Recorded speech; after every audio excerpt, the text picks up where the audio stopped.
Well, hello, friends, and welcome back to the No More Perfect podcast. And so, if you're used to listening, this is now available on YouTube. And it was funny because when you came downstairs today, dressed from your shower and we knew we were filming, and I saw you immediately, I was like, of course, he put on the brightest shirt in his closet. Well, just for your sake, it's my second brightest. It is. That's true. I really wanted to wear the shirt, and then that would be a podcast all by itself. Why are you wearing that shirt? It's killing me. Yep. We're going to talk about marriage today. This is a perfect setup. Yes, it is. No, seriously, though, you love bright clothes. I do. I love bright anything. In fact, we probably would be the pink house in the neighborhood if we lived in a neighborhood. I don't know if I would really do that, but I do like bright colors. You do. You always have. You've always been drawn to them. And this particular shirt that you have on, you got for your birthday last year, and you'd ordered several on Amazon. Mm-hmm. And they were, it was funny because several of them were a little obnoxious. This is my favorite part. So the most obnoxious ones, I agreed, okay, it might be a little over the top. I'll return those. So I tried to return them to Amazon, and they wouldn't even take them back. They gave us our money back, but they said, yeah, you can keep those. I was like, well, in one hand, awesome. And then in the other hand, maybe I should be concerned. Yeah. But this particular one that you have on, which is funny, we'll actually put a link to it in the show notes. We'll put a link to it in the show notes because you get compliments on it all the time. All the time. People, like complete strangers, walk up to you in restaurants and say something about it. I know. Yeah. I have never had that. I know. It's so funny, but it's pretty consistent. Yeah. So today we are actually starting something that we've never done before, and that is we are doing a 4 episode podcast series, and we're going to do those 4 episodes in a row on recovering from infidelity and broken trust. Mm-hmm. And we went back and forth on this. I mean, obviously, this is a part of our story, but we went back and forth. Do we do this? Do we do this, 4 in a row? Do we use because usually you and I only do every other episode, and then I usually interview someone or we interview someone on the opposite ones. But, we decided let's do this. If this doesn't apply to someone, A, it may help them help someone else. Right. And B, we have well over almost 300 episodes, I think, of or 200 something episodes that I'm sure there's something you haven't listened to. And so if this doesn't apply to you, go back, listen to some of the previous ones. But we really wanted to do something that just really talked through the journey of healing from infidelity. Mm-hmm. And we are now, this is 2026. So we're now almost 14 years out. Yeah. It's hard to believe. I know. That we are 14 years out from our journey and 15 years out from the journey of, from really when things went sideways. Yep. I thought it was interesting. Last year, we had a couple that we were talking with. I think they were deciding to do an intensive with us. And one of the reasons they decided was that we had longevity. So it wasn't like a 2-year turnaround and they came for help and then I blew up. We're gonna go off the deep end again. Right. Yeah, no, we have a different marriage. Mm-hmm. We have a completely different marriage. Right. And so that's what we want to talk about today. Actually what we want to talk about is we want to talk about when infidelity happens or broken trust happens. we've identified that there's really kind of 4 phases to the journey. And the first phase is the rupture. So it's the rupture and the trauma of what happened. Right. And then there's the repentance, which is the turnaround. And then there's the reconciliation, which is you're starting to heal the wounds. And then there's the rebuilding trust, which honestly is probably the longest part of the journey. And so we thought we'd take each one of those kind of phases of healing and talk through them and actually tell our story along the way. So we'll share our story, and then we'll hopefully then bring wisdom that we learned that, gosh, we wish we'd known. Right. Right? So much of why we do what we do is we wish we'd really had somebody that would have kind of held our hand and led us through this.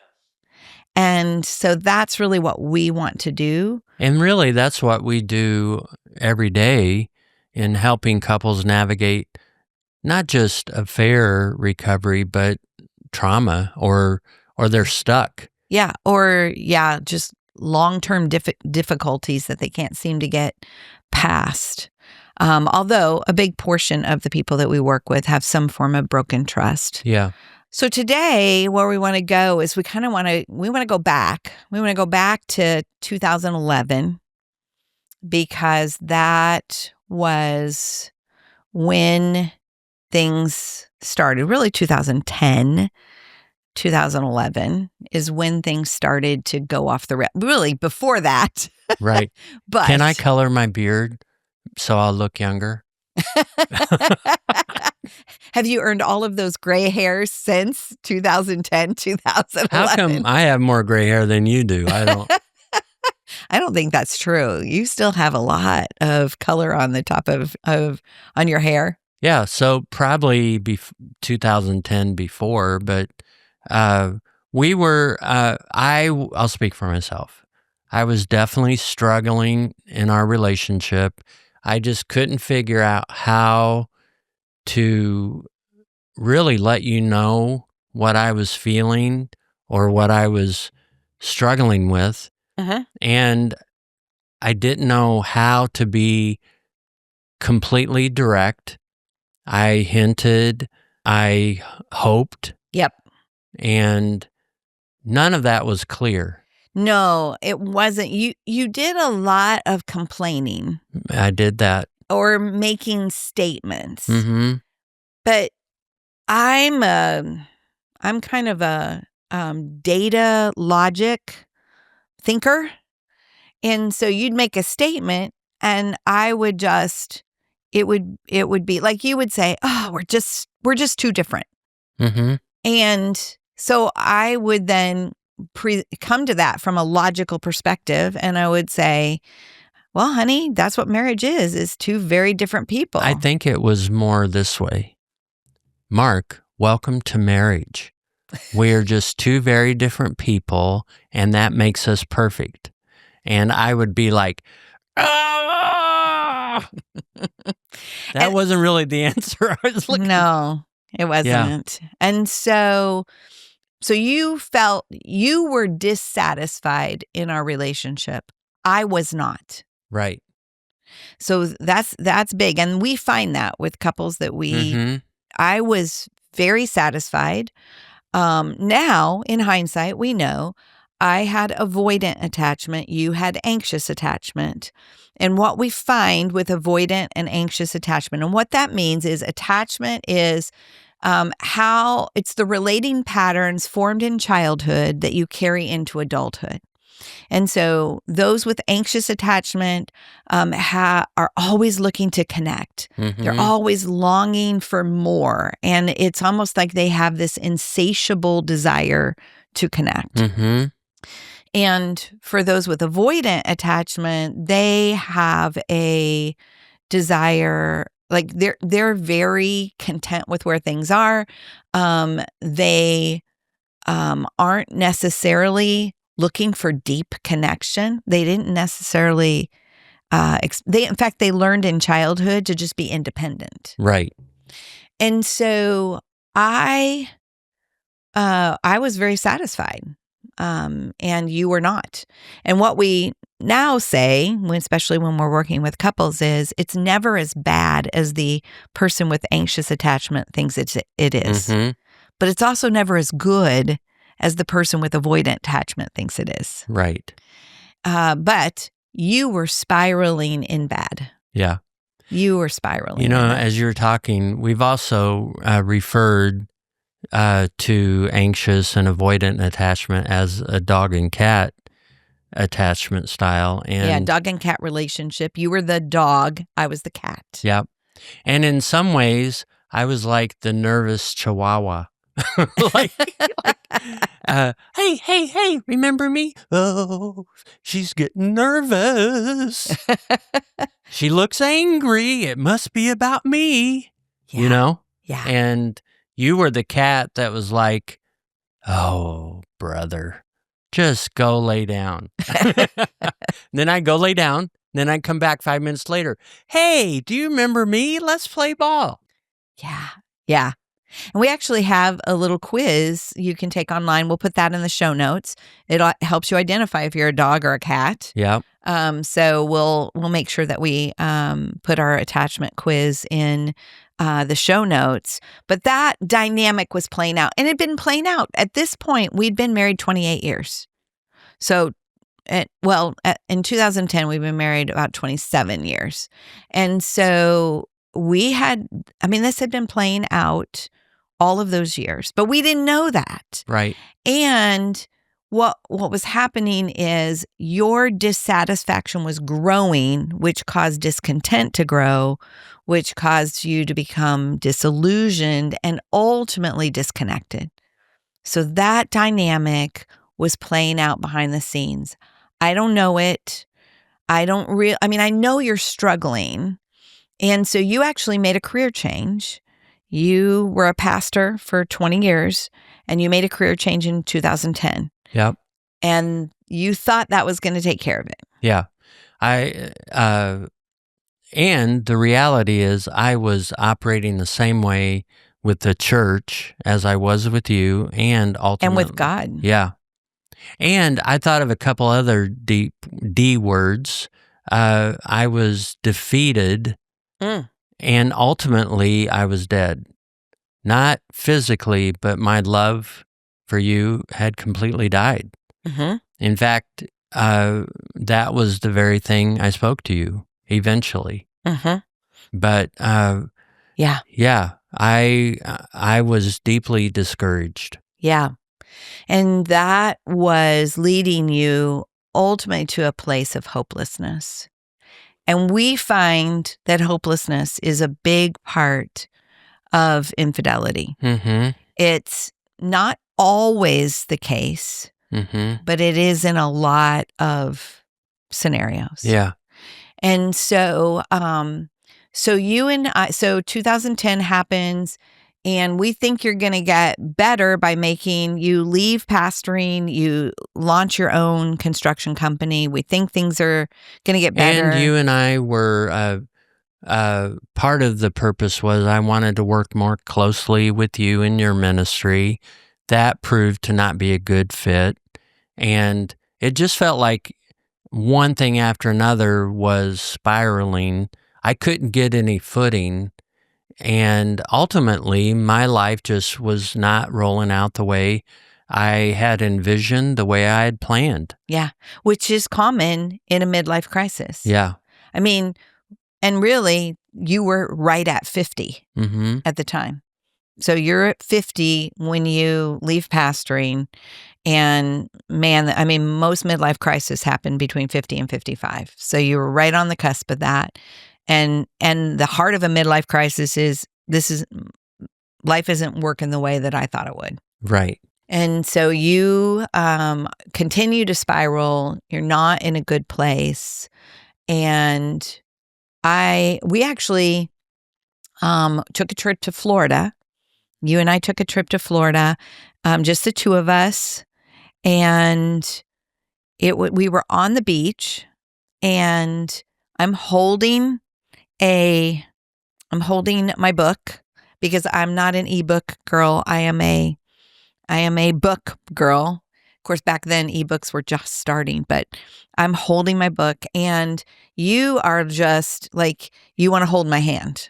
You want to touch me. You want to. I want to connect. I want to, as I used to say, I just want to crawl inside of you or you crawl inside of me and we'd be so deeply connected. And you would always go, ooh, that is a weird picture. But I mean, that was really the depth of my craving. Well, and what we eventually identified is it was like your love bucket had holes in the bottom of it. So no matter, by that time, there was a dynamic I didn't playing even have out. a bottom in my bucket. Right. And that dynamic was playing out. And I always felt it. Like, it was like, you could never get close enough to me. You could never touch me enough. It was like, it was just like, and then I felt smothered in that. Of course, the avoider in me doesn't understand all of that. And so anyway, I finally said to you, babe, I'm not going anywhere. We don't have to, we're sitting side by side on the beach. This is beautiful. I love it. But we don't have to touch all the time. And man, I went into orbit. I was furious. it wasn't like you exploded in that moment. There had been other times over the years that you had, but in that moment, you shut down. I did. And you actually made an inside decision. Well, and I think I told you when we went up to the condo from the beach, I communicated the best I could that was really frustrating to me and I'm done. And of course, you don't know, I probably have said that a million times and you didn't know what that meant. I didn't even know what that meant other than I'm shut down and I'm done. And then the interval was I'm out of here. I didn't have a plan worked out at that point, but I was out of here. And then we came back from that vacation and my heart is shut down to you. And your heart is primed. It's primed for temptation. Primed for anything. And an old someone I knew from my past contacted me to help them going through a divorce. And I put on my pastor hat and was like, sure, I'll help you. Of course, that opened the door for one thing to lead to another. Yeah. Which is why when you and I wrote No More Perfect Marriages, we did an entire chapter on the importance of guardrails. Yeah. And you and I had talked about guardrails over the years, but you always struggled with them. You felt like they weren't needed or they weren't necessary. Foolish. And everything that I had done up to this point anyway didn't work. So I'm done with everything. I threw everything out, bucket load after bucket load of commitments, of decisions. And I was like, I'm doing something different. I'm taking care of me now. Yeah. And I could feel the distance, and I suggested that we get some counseling. Yeah. So we did. We knew of a counselor. We had to drive an hour to our counselor, but we started some counseling. But even that, like, you were so shut down on the inside, and I didn't know that you were having these behind the scenes conversations. And so that started in June of 2011. And in July of 2011, you and I are out to eat. I can remember where we were sitting. Like, for those of you that are walking through infidelity, you remember some things. Like, you remember marker moments. That's normal. It does happen. And what I will tell you is, you also have to sometimes, when you are healing, you have to change those marker moments. And so you have to create new memories. And so we were sitting at Red Lobster. And we now have reclaimed Red Lobster for us. We have. I remember that experience as well. Yeah. And so you got up and went to the bathroom. And the crazy thing is you left your phone on the table. I didn't really think anything about it. And this person texted you. Yeah. And so I just saw a text come in, picked it up, and went, who is this? And it was a really, the way in which the person talked was like very friendly. Mm-hmm. And it just made me feel uncomfortable. Right. And so you got back to the table and I said, who is this? Mm-hmm.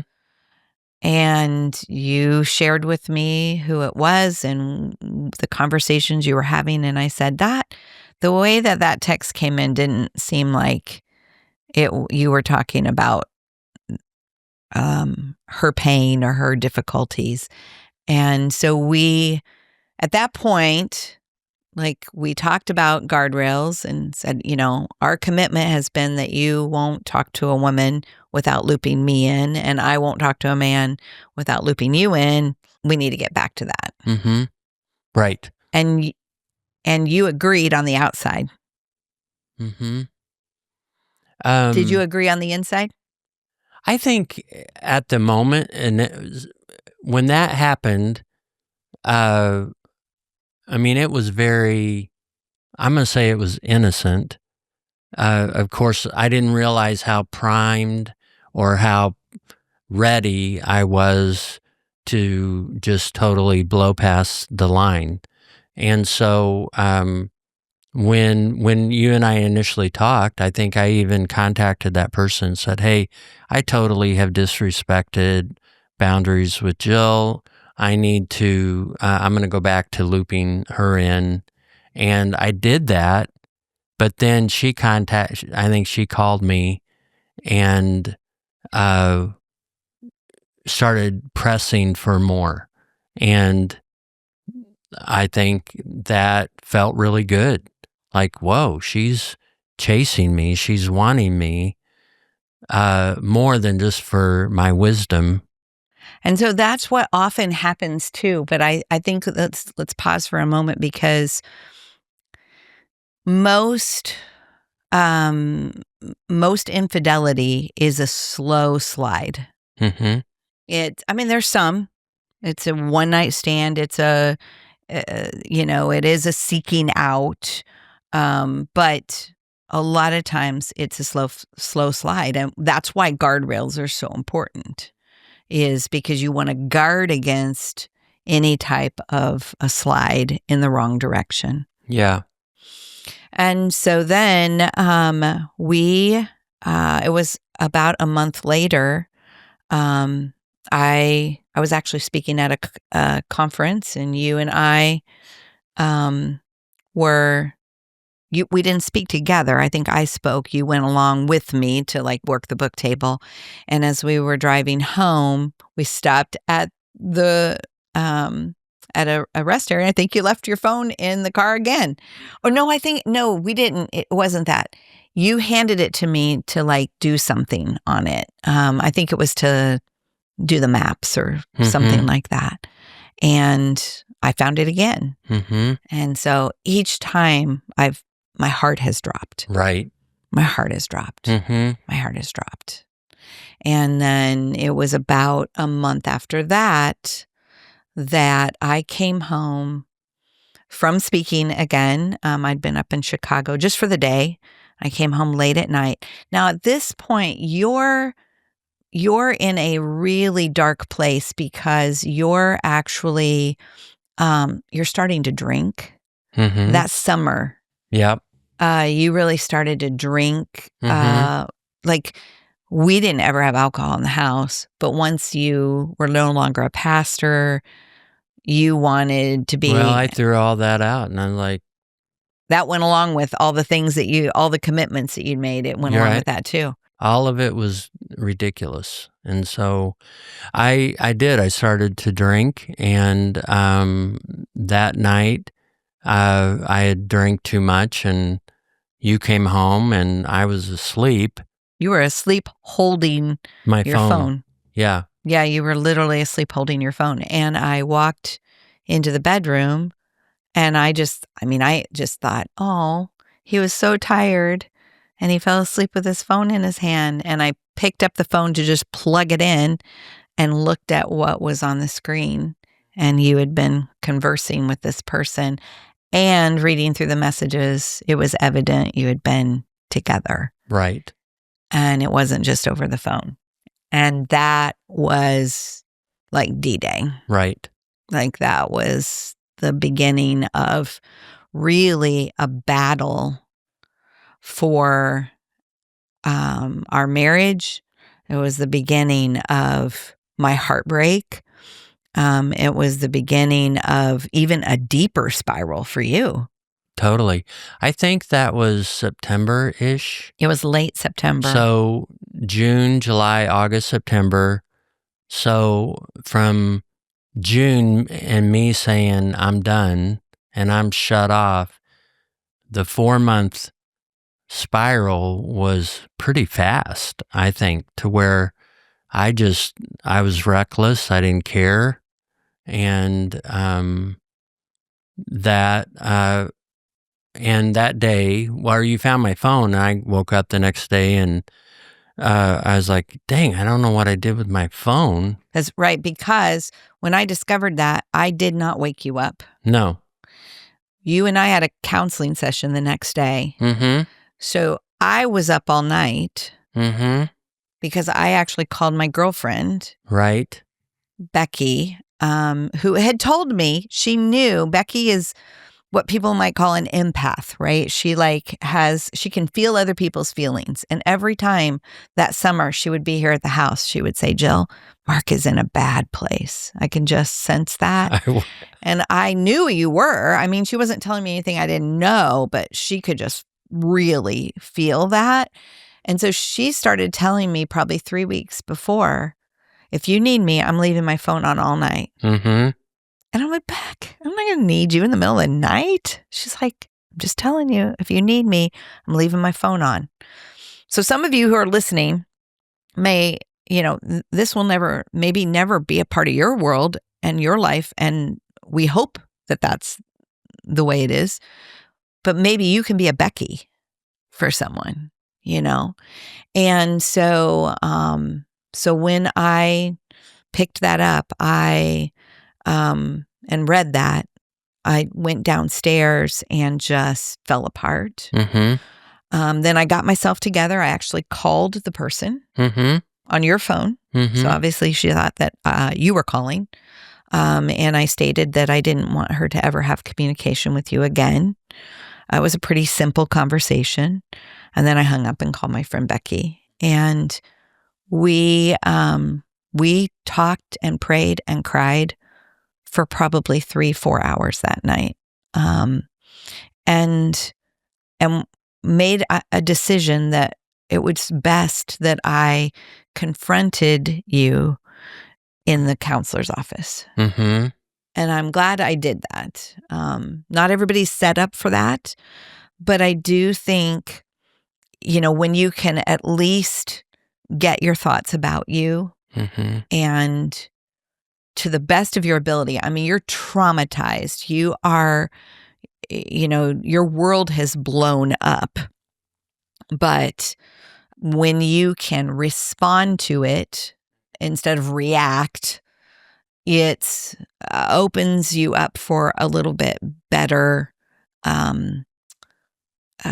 possibly better interaction. I will say that was a really, really difficult counseling session because your answer to me was, yes, I'm having an affair and I'm not going to stop. Mm-hmm. Yeah. And what I had discovered, so that summer I had actually sought some counsel from a lawyer and just trying to figure out my next steps. And because I was shut down, it was kind of interesting. You and I have done a podcast about confirmational bias.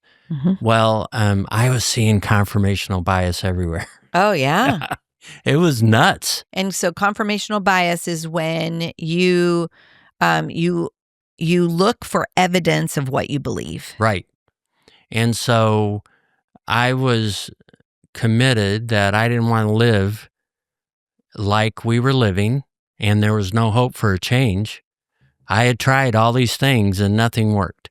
Of course, I didn't try the right things, but I tried to get help through counselors, and those were not helpful, except for the last counselor that we really saw. And so anyway, I knew that I needed a certain amount of time to pursue a divorce. And so going to counseling, all of this was just part of a game that I was playing to try to figure out my direction. But I was at that point when you confronted me, I was very obstinate. Yeah, your heart was hard. And I remember thinking, who are you? I don't even know who you are. Right. Like, you're not my husband. Like, you really had changed. Yeah. Yeah. And the crazy thing was, so I remember at that counseling appointment, the counselor separated us, met with you, then met with me. After I had confronted you. Right. Yes. And then he wanted you to get some help. Yeah. To go to it was a conference for those that struggled with sexual addiction or sexually acting out. Right. And you had some pornography in the past as well. Right. So yeah, there was that piece. You weren't struggling with porn anymore, but there had been some online things. There'd been like one thing after another. Like I had a steady track record of these things. And it was really interesting because I didn't believe that I was a sex addict. And of course, most sex addicts would say that. But I knew that it was something different. I just wanted connection. And I didn't know how to ask for that. But anyway, I went. And I remember it being an okay experience. I came home and there was nothing earth-shattering about it, but you went to one workshop. Yeah. And it was on attachment. Yeah. And you picked up the book, How We Love by Milan and Kay Yerkovich and thought, okay, this sounds interesting. Yeah. Well, and one of the part of the workshop was to talk about pleasers. And I had always been told that I was a pleaser and that was a negative thing. And I felt like all the confirmational bias inside of me was I felt like I could not do anything right for anybody. I couldn't do that right for you, for the church, for Christians, for the Lord. I couldn't do that right as a kid growing up. And I was just sick of everybody telling me what's wrong with me. And I went to that class, and for the first time, I heard a different view of pleaser, and I heard the unhealthy side of it, but I heard the possibilities of becoming secure. And that really, like a little sliver of hope kind of ignited within me. That was like a mustard seed, but it took still another 9 months for that to really birth. Right. Yeah, because you brought that book home. You started reading it. You'd mention it every once in a while. I started reading it, and that's when I discovered I was an avoider, which is why I also wasn't responding to your desire to connect at the depth that you wanted. And honestly, we found that, we're so much more balanced now. Right. Like, I now have the vulnerability to connect, which I didn't have before, but you also, your bucket that we were talking about earlier now has a bottom in it. Right. And so you don't have this insatiable desire to connect. Right. And so yeah, that I started paying attention to that, but you're still on the way out. Yeah. Even though you got that book and the book is helping you to understand some things, you're still operating. I'm out of here. Well, I was without hope for you and I. And And we had yet to really learn how to communicate. Like, one of the thoughts I had, which is kind of silly, was Jill doesn't even know me, but she doesn't want to know me, is what I told myself. And then eventually, as I started to get healthy, I was like, Jill doesn't even know me, but gosh, I need to tell her who I am, you know? Mhm. And Or even, I feel like, I think part of the process is self-awareness too. Part of the healing process is self-awareness. I don't even know that you knew you, mhm, and I don't know that I knew me. right. Like, that was a big part of our healing process. So, in the fourth step, the rebuilding trust step, a part of that is our own personal self-awareness, Mhm, as well as sharing that with each other. yep. Yeah. So ultimately, then in our journey, it gets worse before it gets better, Oh, yeah. because early February, you leave, I do.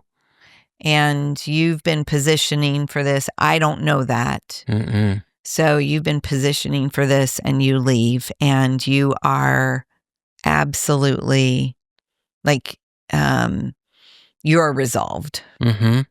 And so you tell me one night, I have an apartment and I'm leaving. And I guess we should give some context. We have 5 kids, and our 3 oldest were in their 20s and living on their own. Our 2 youngest were teenagers still at home. And so you, that night, told the ones that were at home that you were leaving, and you left. And I was left with tears and tears and tears and tears. I can still see their faces when I said that, and Mhm. especially our youngest, that's been restored and redeemed, but it still doesn't block out the The memory, the of that. reality of Yeah, that moment, the yeah, pain mm-hmm, of that, yeah. yeah, And so you left, and I would say, I mean, I was a mess when I discovered in October or September, end of September. I was a mess, but I was a bigger mess when you actually left. Like, the pain of that, like, went even deeper, and you feel rejected. You feel discarded. Um, it was dark. mm-hmm, It was dark. And I'm grateful for my friend Becky.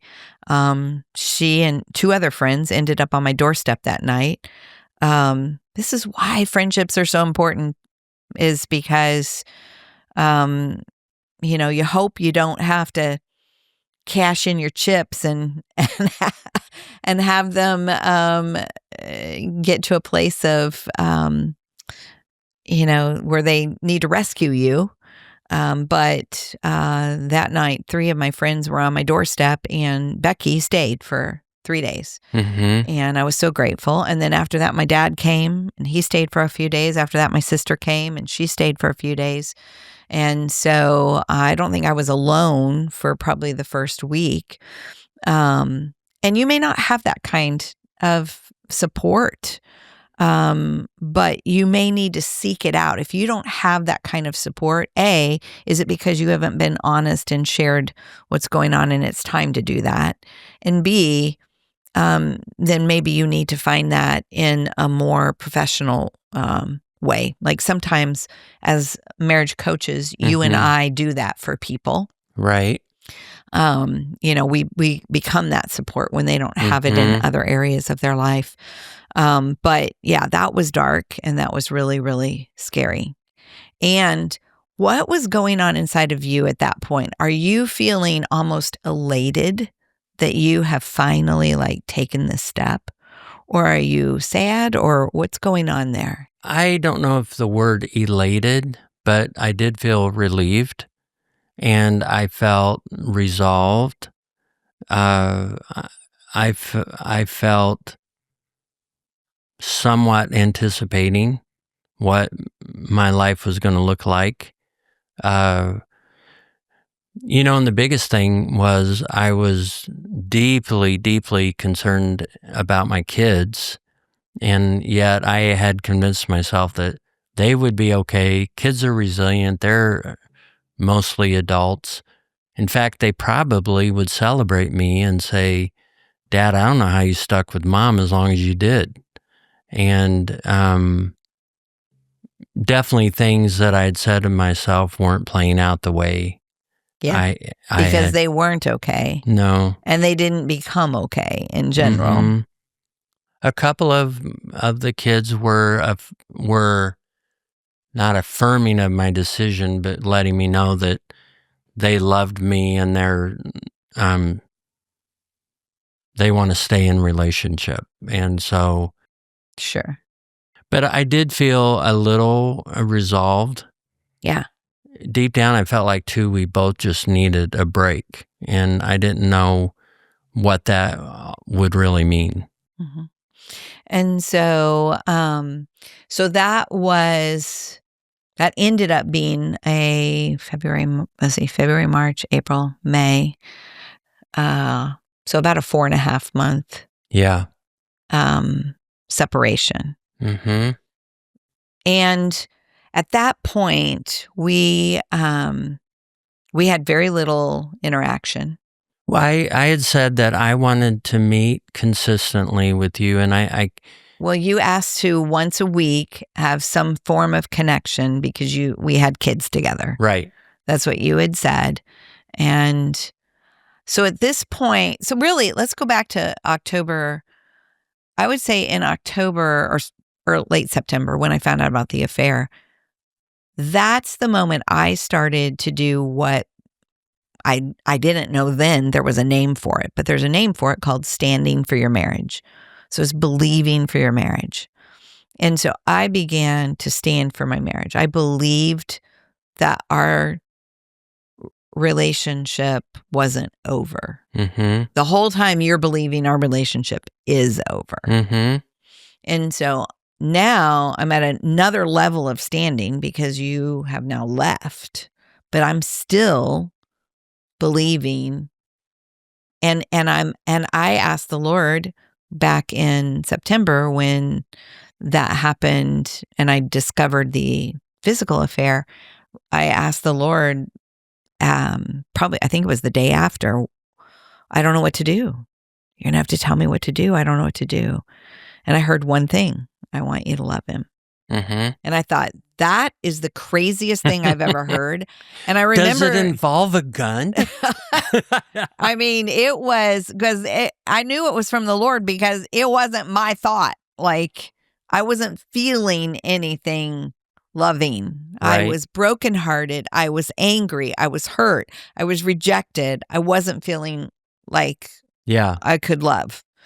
And so that began a journey for me of like learning to love deeper than I've ever experienced before.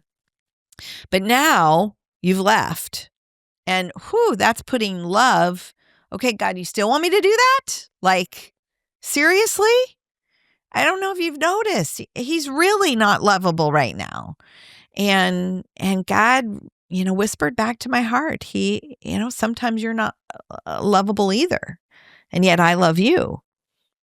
Okay, Lord, you do love me when I'm unlovable. I don't know how to do that. So God was taking me, and that's one of the reasons you and I now have a course called The Wait is Not Wasted, because I was waiting all of that time, but I was learning that I was an avoider. I was learning how to love deeper. Mm-hmm. I was starting to make changes that I needed to make.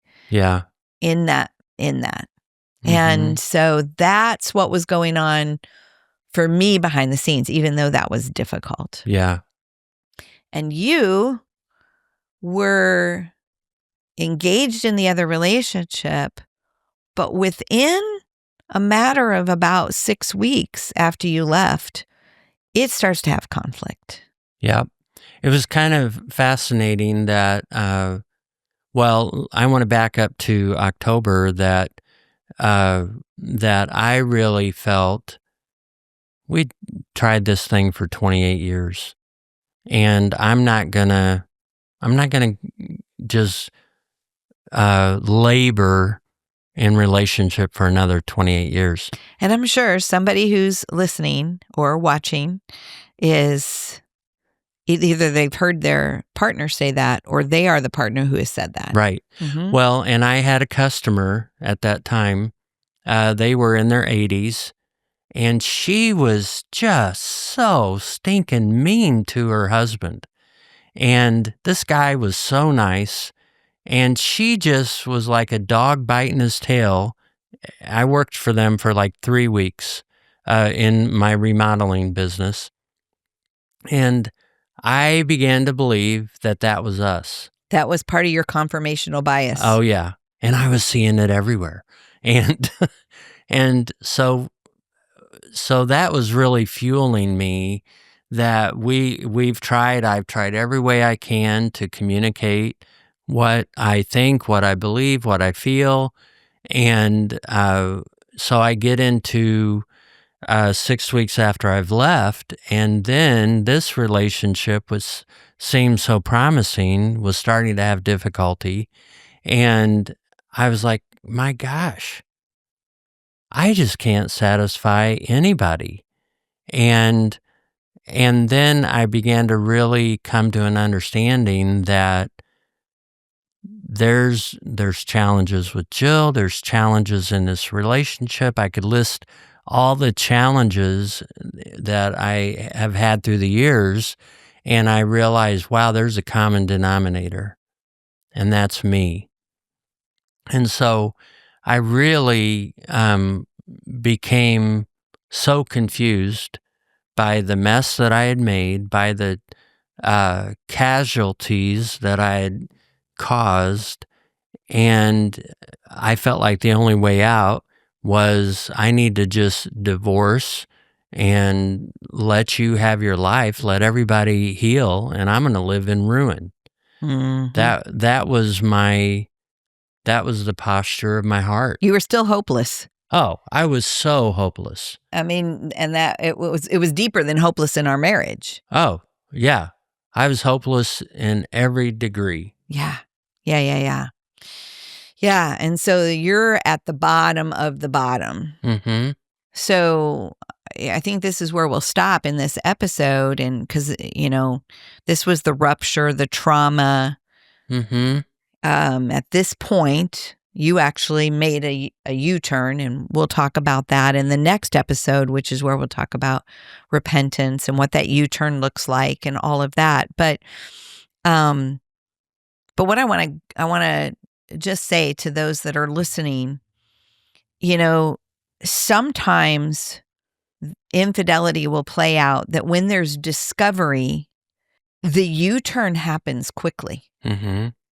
The person is honestly relieved that they got either found out or maybe they confessed, Mm-hmm. and there's relief, and they really want their relationship to work. Mm-hmm. So the almost a year, it was just short of a year for us by the time that you moved back home, doesn't always happen for everyone. Mm-mm. I left us, I left you 7 different times and went back to that relationship. Right. So you would, you would recommit. Like this is from October through Easter, which is where we'll start in the next episode, is what happened on Easter. But so yes, you would have a moment of resolve and you would recommit, but it wouldn't last more than a week or two. Because it was driven by hopelessness. I was like, it won't work. It's not going to be any different. It looks good right now, but I'm just fooling myself. And I would go back. And then it was almost like I didn't have something to go back to because it was hopeless. And I realized that we'll pick this up in the next podcast that I had to do it not for relationship with you or her or anybody else. I had to make a decision for myself. And ultimately for your God. Yep. Yeah, exactly. So the rupture is real. The trauma, I've been through breast cancer. I've been through a lot of difficult things in my life. And the trauma of infidelity and broken trust is probably the most painful thing I've ever experienced. It's real. But it's also real on both sides. Mm-hmm. I think we think of the trauma being for the one who was betrayed. And for you, as we've talked through this today, I hope that maybe someone who's been betrayed has a little bit of insight and compassion for maybe the storm that's been going on the inside of their partner. And because there's really trauma on both sides from different angles. Oh, totally. Yeah. Yeah. So if you are just finding us, we want you to know that there's all kinds of resources at markandjill.org. And if you click on marriage, there's a drop down and you'll see marriages recovering from infidelity. We also have 2 books. One is called I Really Messed Up. Your next steps to heal your marriage after an affair. And then the other one is called My Heart is Broken, What to Do When Your Spouse is Unfaithful. So we'll put links to all of those resources in the show notes.